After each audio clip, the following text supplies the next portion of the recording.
Happy கேரன் வணக்கம். பரங்கிக்காய் சக்கரை பூசணிக்காய்னு சொல்லுவாங்க.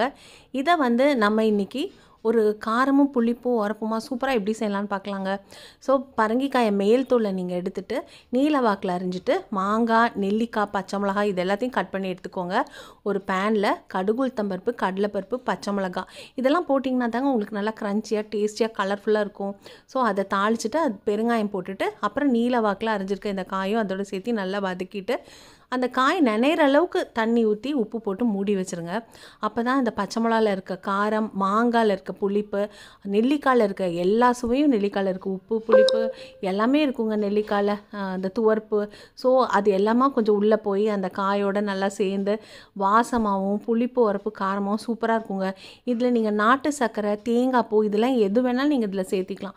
ஸோ இன்னும் உங்களுக்கு நல்லா சுவையாக இருக்கும். ஸோ இந்த மாதிரி கலர்ஃபுல்லாக ஆரோக்கியமாக சந்தோஷமாக செஞ்சு நீங்களும் செஞ்சு பார்த்து எப்படி இருக்குன்னு சொல்லுங்கள். ரொம்ப நன்றி, வணக்கம்.